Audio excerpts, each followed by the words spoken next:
Bonjour et bienvenue sur Testland France. Aujourd'hui nous allons vous présenter un clavier gamer haut de gamme de chez SteelSeries. C'est le Apex M800. Donc il a un nom assez bizarre mais on va voir que c'est un super clavier. Alors le voici, donc un clavier haut de gamme à environ 199 €. Il a moins de 200 €. Ça fait quand même un prix pour ce clavier, donc on va voir ce que ça donne. Alors déjà sur la boîte on a le nom, donc Apex M800 avec Customizer Mechanical Gaming Keyboard, donc clavier mécanique gamer customisable. Donc là on voit quelques touches on peut y toucher ici directement. Alors donc on va voir le contenu de cette boîte. Alors derrière il y a quelques notions des technologies, des différentes technologies qu'il y a à l'intérieur, mais justement nous on va vous présenter ça en vidéo. Alors donc nous avons cette grosse boîte, on va l'ouvrir, on va voir ce qu'il y a à l'intérieur directement. Donc ici on a notre clavier, on va y revenir juste après. Un gros clavier qui est assez épais à l'arrière. Hop. Le voici, donc on voit qu'il est très bien rangé. Enfin je l'ai rangé à peu près comme il l'était quand je l'ai sorti neuf. Voilà, donc avec le gros câble blindé de 2 mètres. Hop. On va le mettre ici. Alors qu'est-ce que nous avons d'autre dans cette boîte avant de passer au clavier? On a 2 petits petons de rechange parmi les 4 qu'il y a sous le clavier. Et on a un petit manuel d'utilisation ici de SteelSeries pour le clavier, on s'en fiche un peu. Et ici on a quelques touches qui ressemblent à des touches pour Mac. Donc ce sont des touches pour Mac avec commande, alt, tout ça. Ce sont des touches du coup qu'on pourra échanger et modifier si vous utilisez plus le système OS X. On va passer directement à ce clavier. Alors voilà le clavier, donc quand il est éteint, vu que c'est un clavier totalement rétroéclairé, on va commencer déjà par son câble. Donc c'est un câble blindé qui fait 2 mètres. Donc un câble blindé, très solide, avec 2 ports USB. Donc on en a besoin de 2 vu qu'il consomme assez d'énergie, et il fait aussi hub de 2 ports USB en plus, donc il y a bien besoin d'avoir 2 ports USB. Alors bon, il est assez lourd ce clavier, mais on s'en fiche un peu, il restera où il est. Donc on voit un petit peu une épaisseur ici. Il est totalement noir de base. Ici, on a une petite phase de LED, ici un petit trait de LED qui va s'enclencher ici et qui va revenir ici, qui va finir sa boucle ici et qui va aller jusqu'ici. Voilà, un petit espace de LED comme on retrouve de l'autre côté, pareil, qui sera personnalisable comme chaque touche. Donc en dessous, qu'est-ce que l'on a? On a le nom du clavier, Apex M800, avec donc les différents petons. Alors ce sera ceux du dessus ici qu'on pourra changer si on veut, pour la différence de taille, de hauteur.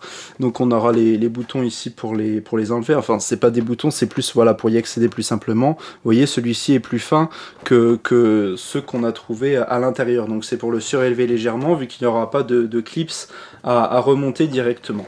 Alors il n'est pas fourni avec un repose-poignet, tout simplement parce qu'il arrive assez bas, et du coup ça gêne pas du tout, il n'y a pas besoin de repose-poignet. Alors on va montrer l'arrière de ce clavier, donc l'arrière où il y a le niveau le plus épais. On retrouve donc la sortie de notre câble blindé qui a l'air assez solide, assez robuste. Et ici on a 2 ports USB, donc un hub de 2 ports USB. C'est du 2.0, ils n'ont pas mis du 3.0, mais bon, ça suffit si on veut brancher une souris ou une clé USB de temps en temps, ou une manette de jeu par exemple. Donc sur cette phase ici, on voit l'ensemble des touches, avec le logo ici SteelSeries qui va s'illuminer de la couleur dont on le souhaite. On le verra avec le logiciel de chez SteelSeries, où on va pouvoir modifier aussi plein de choses.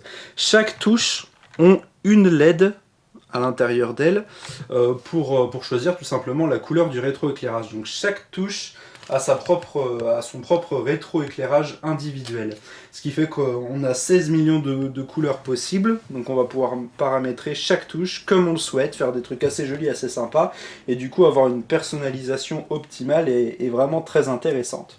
Donc on a des touches qui sont mécaniques. Bon, pour un clavier mécanique, on va dire que le bruit est correct, même si ça fait quand même du bruit, ça reste un clavier mécanique, avec des interrupteurs mécaniques, des QS1, donc c'est des interrupteurs mécaniques qui ont les caractéristiques en fait d'être plus rapides que que les habituels, donc c'est pas mal du tout, c'est du bon matériel. Alors il y a plusieurs technologies, comme une technologie d'anti-glossing, gaussing, pardon, donc c'est ce qui permet de pouvoir appuyer sur plusieurs touches en même temps. Vous savez, sur certains claviers, quand on appuie sur plus de 3 ou 4 touches en même temps, ça bip, ça reconnaît pas. Là, on va pouvoir appuyer sur autant de touches qu'on veut, et si par exemple je fais ça, hop, toutes les touches sur lesquelles je viens de cliquer vont s'afficher à l'écran ou vont être décodées par l'ordinateur dans un jeu vidéo. Donc vous pouvez en même temps de rester appuyé pour aller plus vite sur une voiture, avancer, tourner en même temps, sauter, tirer et changer de vue. Vous appuyez sur toutes les touches en même temps, et bien ça fonctionnera sans aucun souci, c'est vraiment sympa. Alors au niveau des différentes touches, on retrouvera ici, de ce côté-là, les 6 touches de paramètres en fait de profil. Donc on aura des profils paramétrables de 0 ici jusqu'à 5. Donc ici les touches sont ici, elles sont rétroéclairables comme on le souhaite, comme toutes les touches, je me répète, à part la grosse touche espace qui n'a pas de rétroéclairage. Au-dessus, on retrouve les boutons F de Sharp, F1 jusqu'à F12, avec quelques petits raccourcis clavier. Donc luminosité du clavier moins élevée, plus élevée. Donc au niveau du rétroéclairage, on va pouvoir gérer l'intensité assez facilement, avec le bouton ici Style Series. Donc on a un bouton ici Style Series, un bouton ici Windows qu'on pourra activer et désactiver. On retrouve ici donc les boutons de multimédia, on va dire, précédent, lecture pause, suivant, pour le volume, plus fort, moins fort, et pour couper le volume pour le mute. Donc après toutes les touches autres, avec le pavé numérique, et on retrouve une des caractéristiques de ce clavier, une touche espace 2 fois plus grosse qu'habituelle. Alors c'est assez bizarre, au niveau du design il faut aimer, moi j'aime pas forcément, mais ce qu'il faut savoir c'est que c'est un choix judicieux, parce que c'est vraiment très sympa. Quand on écrit, par exemple, je vais vous faire une démo, quand on écrit comme ça au clavier, on a nos pouces qui sont plus petits que nos autres doigts, bien sûr, et regardez, c'est directement accessible. Donc nous, on a trouvé ça vraiment sympa lors de nos tests, et on n'a pas besoin de relever un petit peu notre main, hop, on touche directement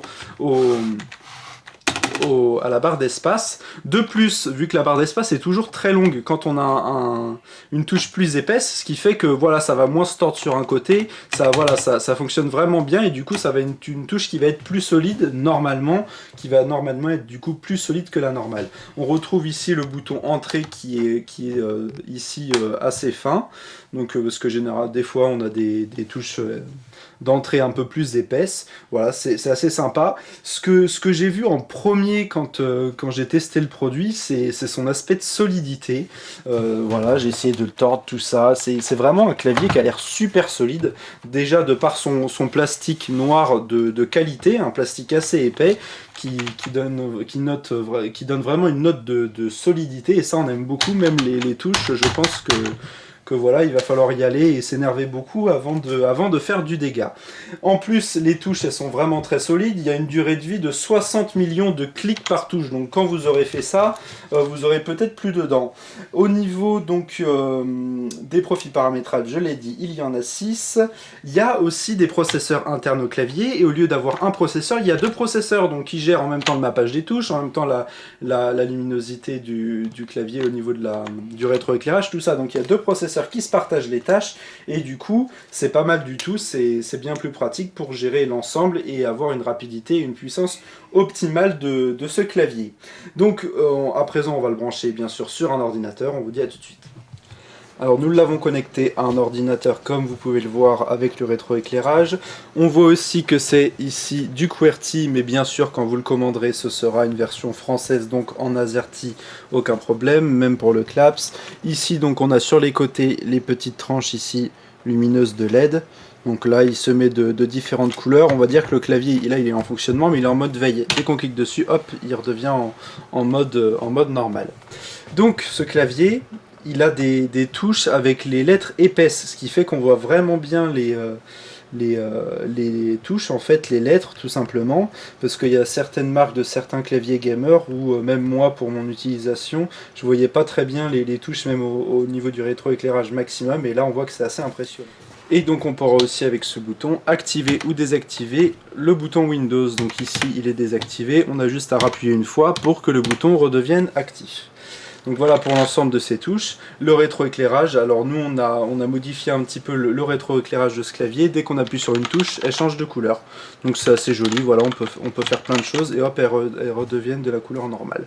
Donc ça fait partie d'une des possibilités de ce qu'on peut faire avec ce clavier.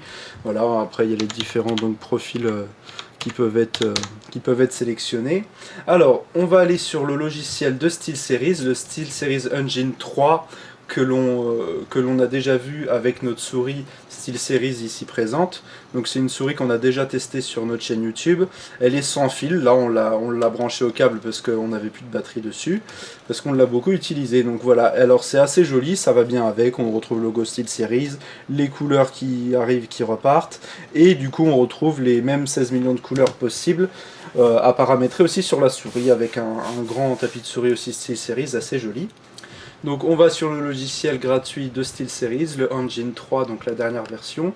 On voit ici notre souris Sensei Wireless qui est en train de se recharger. Et on a notre clavier ici, juste au-dessus. On va pouvoir cliquer dessus pour s'y connecter, hop, et voilà, on est connecté à notre clavier avec cette interface assez sympathique. On va pouvoir paramétrer pas mal de choses. De base, on a un bouton ici en bas à gauche, on clique dessus, on va pouvoir sélectionner les différentes configurations. Donc là, la configuration par défaut qui est ici, on va pouvoir cliquer sur nouveau en bas pour rajouter une nouvelle configuration, par exemple, hop, configuration 1, là c'est pour en ouvrir une, mais hop, on va enregistrer la configuration 1. Voilà, donc là en haut on voit bien notre profil qui est ici. Alors l'avantage c'est que ces profils là, ils vont être sauvegardés sur un cloud, donc on aura un compte à se créer gratuitement, le compte pour le SteelSeries Engine, qui sera aussi compatible avec la souris, donc on peut avoir qu'un seul compte pour la souris, le clavier et aussi les casques SteelSeries. On a déjà fait un test d'un super casque SteelSeries hyper confortable que vous pourrez aller voir aussi sur notre chaîne YouTube. Donc ce clavier ici va être totalement paramétrable, chaque touche, dès qu'on clique sur une touche, là pardon on est dans les couleurs, chaque donc touche, on clique sur une touche, voilà, on va pouvoir mettre quelque chose d'alphanumérique, donc par exemple la touche E on va pouvoir dire que ça fait F ou H ou ce qu'on veut. Bon là par exemple avec le clavier QWERTY on a changé les touches pour que ça fasse en AZERTY par exemple. Ça peut faire des symboles, des commandes, des flèches, des notifications, ça peut lancer des applications. On peut exécuter un certain nombre de fois dès qu'on touche sur une touche, c'est le cas de le dire. Enfin voilà, on peut faire vraiment énormément de choses, les mettre en mode aléatoire, le nombre de millisecondes à laquelle va s'effectuer la vitesse après la pression de la touche, les différents profils ici, on va pouvoir même sélectionner les touches, on va pouvoir faire énormément de choses. Donc les zones de touches macro qui sont ici, on va pouvoir donc sélectionner les touches de macro. Hop, les touches standards, donc ça c'est toutes les touches de l'alphabet, les touches du pavé numérique, enfin bref, vous avez compris, on peut vraiment faire un petit peu tout ce qu'on veut sur ce clavier. On peut de plus, hop, si on va sur le côté, on peut ici sélectionner la région du clavier, donc là on met hop en français, hop, oui, voilà, donc là on l'a mis en français, même s'il a détecté que c'est un clavier en QWERTY, il nous l'a mis en AZERTY, donc c'est très bien. Donc ici on arrive au niveau du menu éclairage, on va avoir sur le côté, hop si j'arrive à y aller, sur le côté ici les différents modèles prédéfinis, on a arc-en-ciel, color shift, FPS, MMO, rainbow, vague vers le bas, par exemple hop on en sélectionne une, on enregistre, le clavier va se mettre comme ceci. Chaque touche va être paramétrable, par exemple hop on clique sur la touche R, on va pouvoir sélectionner la couleur sur les 16 millions de couleurs, on peut mettre différents modes, un mode fixe pour la couleur soit fixe, color shift, répétition, touche désactivée, minute de temps, hop. Là, on va pouvoir faire vraiment énormément de choses, désactiver l'éclairage, on va pouvoir faire donc les touches comme on vous l'a montré, dès qu'on clique dessus, elles s'affichent d'une couleur qu'on souhaite et qu'après elle enlève ce coloris là, on va pouvoir faire vraiment énormément de choses au niveau de chaque touche. Donc c'est vraiment sympa et bien fait.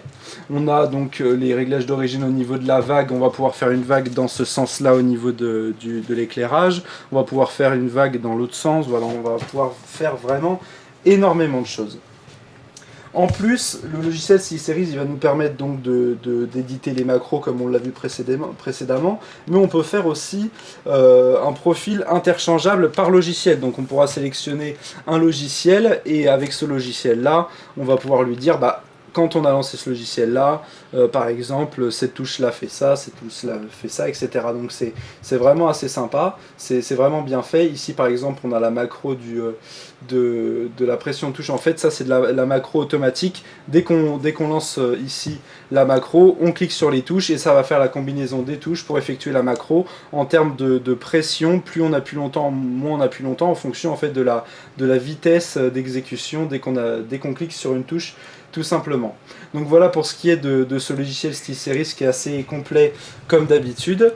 Donc ce clavier, il est vraiment très beau, vraiment très sympa. On va pouvoir faire pas mal de choses. On vous a pas tout montré sur le logiciel vu qu'il y a vraiment pas mal de choses à faire. Et donc c'est un clavier très complet. On va finaliser sur les points positifs et négatifs de ce clavier. Alors en point positif déjà, c'est un clavier comme je l'ai dit qui est vraiment super solide. Un clavier très solide qui est digne d'une très bonne fabrication. La qualité des matériaux et les finitions sont tout simplement exemplaires. C'est vraiment super bien fait, ils ont bien étudié la chose. Il est très solide. De plus, les touches mécaniques sont vraiment très agréables. Il ne fait pas trop de bruit comme on l'a dit, même si c'est un clavier mécanique. Et c'est vraiment super agréable à utiliser. Alors, en plus, avec le logiciel, on va avoir donc les profils qui vont être paramétrables, bien sûr, comme tous les claviers gamers.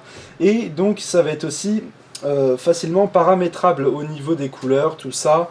On va pouvoir, vu qu'il y a une LED par touche, on va pouvoir paramétrer vraiment nos touches comme on le souhaite. Une touche qui fait un truc, qui s'illumine de la couleur que l'on souhaite pendant un laps de temps précis. On va pouvoir faire des effets de vagues aussi. Bon voilà, on peut faire plein de choses au niveau du rétroéclairage pour bien s'amuser et paramétrer au maximum. Comme ça, personne, même si c'est le même clavier, personne a la même couleur, a le même clavier que quelqu'un d'autre. Au niveau du rétroéclairage, le rétroéclairage est aussi assez puissant, on l'a vu avec les touches de raccourci ici qui sont assez pratiques. L'avantage, dès qu'on appuie sur cette touche, ça nous illumine pile ce qu'on veut, donc c'est vraiment sympa. Donc là on a mis le rétroéclairage au maximum, et il est vraiment très puissant. C'est aussi l'avantage d'avoir une LED donc de rétroéclairé par touche individuellement. Donc la personnalisation est au top pour ce clavier. Au niveau de la rapidité d'exécution, du coup, ces interrupteurs mécaniques, les QS1, sont plus rapides que la moyenne, et ça, on aime bien ça. Le logiciel qui est très complet, ça, on l'a déjà dit, mais l'avantage aussi, c'est d'avoir les profils qui sont enregistrables sur le cloud et d'avoir un seul compte pour tous les produits SteelSeries qu'on a. Donc on a vu la souris qui est assez sympa, qu'on va pouvoir utiliser en même temps avec le clavier, et si vous avez aussi un casque SteelSeries. Maintenant ils ont fait d'autres nouveautés sur SteelSeries, comme par exemple contrôler l'ordinateur et un jeu avec ses yeux. Donc ils ont fait vraiment des choses assez sympas. La touche espace. La touche espace, alors c'est un point positif et négatif en même temps. Point positif, elle est bien placée et elle est solide. L'avantage d'avoir ça, c'est comme je vous dis, quand on écrit pour avoir l'ensemble de notre clavier, hop, on a nos pouces plus petits, on peut y accéder vraiment plus simplement que d'habitude avec une touche plus fine et donc plus haute. Par contre, du coup, le seul petit point négatif qu'on pourra dire sur cet excellent clavier, c'est que la touche, on aime ou on n'aime pas. Parce que, juste au niveau du design, hein, bien sûr, parce que la touche, elle déborde un peu, ça fait une touche un petit peu, ça fait un peu une touche hyper grosse. Voilà, faut vraiment aimer, elle arrive sur le bord du clavier, c'est pratique, mais au niveau du design, on aime ou on n'aime pas. Voilà, ça c'est chacun son avis, donc on ne pourra pas trop débattre dessus. Donc, pour conclure, c'est un excellent clavier. Certes, il a un prix, mais on paie la qualité, là aussi la possibilité de modification, de personnalisation et de solidité, de robustesse dans le temps, et aussi de rapidité en tout. On a en plus un câble blindé, des ports USB, les raccourcis pour les touches multimédia qui restent assez neutres et qui se confondent un petit peu dans le clavier pour pas avoir des grosses molettes de volume ou des trucs comme ça sur les côtés. Donc au final, ça reste un clavier assez sobre, à part que bien sûr on peut lui mettre autant de couleurs qu'on veut. On peut faire un truc super moche avec chaque touche qui a une couleur un peu spéciale. Voilà, enfin voilà, vous pouvez faire des trucs super moches comme des trucs super beaux. Vous pouvez même faire du coup des dessins grâce aux touches avec les LED une par une dessus. On a donc la possibilité d'avoir des touches personnalisées par logiciel ou voilà, par utilisation, en fonction aussi des profils qu'on va utiliser. Et ça, c'est vraiment sympa. Donc c'est un super clavier gamer qui est digne d'un clavier haut de gamme pour pro gamer.